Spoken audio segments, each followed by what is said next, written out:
Après 2 ans, le projet NEPAD Enda Pronade arrive à son terme. Une équipe du projet et ses partenaires se sont rendus sur le terrain pour voir de visu les réalisations qui ont été faites depuis. La ville de Koussanar et le village de Sareboubou ont été les premières étapes de ce long périple. Ainsi, les femmes ont reconnu que grâce au projet, leurs conditions de vie ont changé.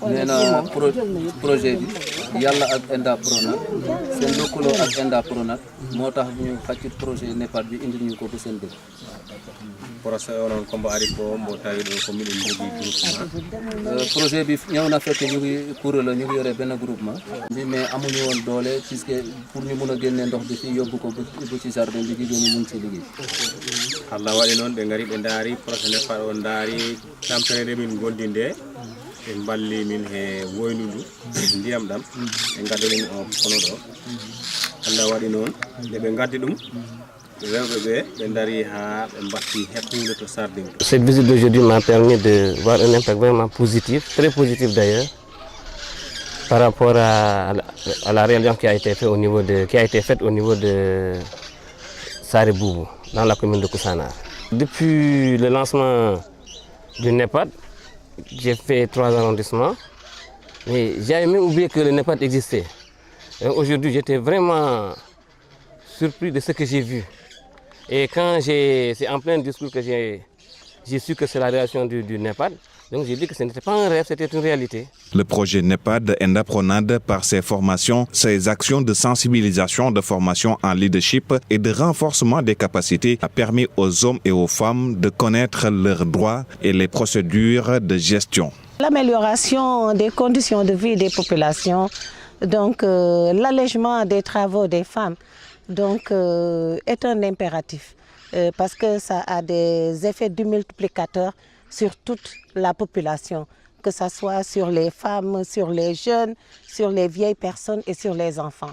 Nous savons qu'en milieu alpulaar, l'éducation des enfants, en particulier des jeunes filles, est un problème. Le fait que les femmes, sans qu'on ait eu à le demander, nous disent qu'il y a eu 10, 12 enfants qui ont été envoyés à l'école, ça aussi c'est un résultat positif qu'il faut vraiment valoriser.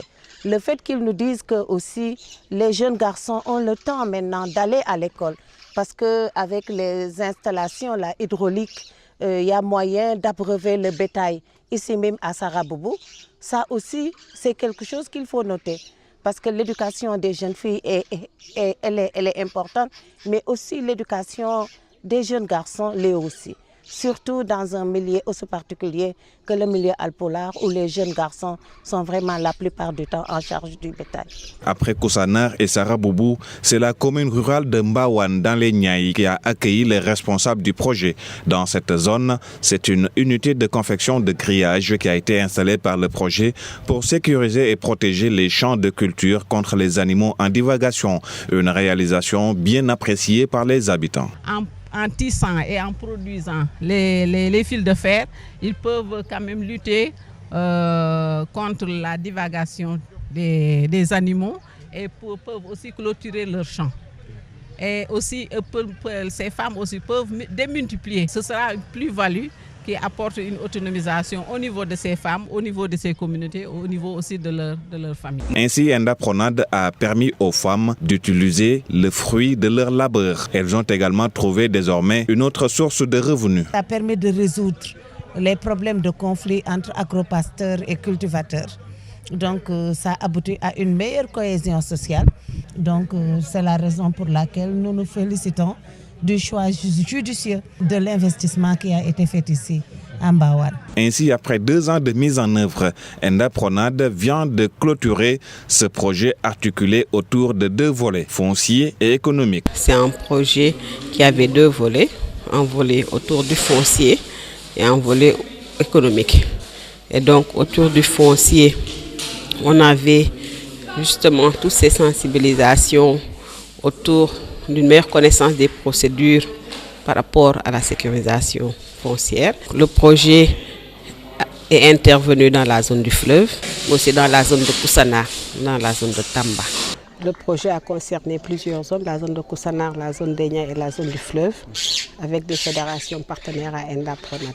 Nous, ici, au niveau de Koussanar, c'est avec la fédération Yakar Nianigouli, qui est notre partenaire sur le terrain, et avec les groupements de Sarebou et les groupements de Peñat qui ont bénéficié d'appuis particuliers. Le projet avait tout de même connu un coup d'arrêt dû aux élections locales de 2014. Il y avait un objectif autour de demande d'affectation des terres.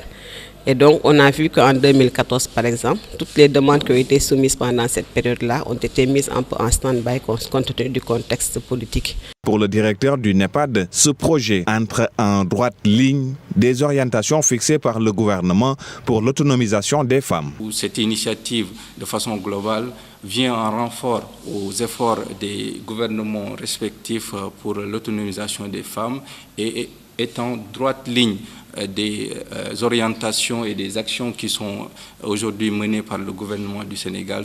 Ainsi, durant l'exécution du projet, les regroupements de femmes ciblées ont pu élaborer des propositions qui ont été soumises à la commission en charge de la réforme foncière.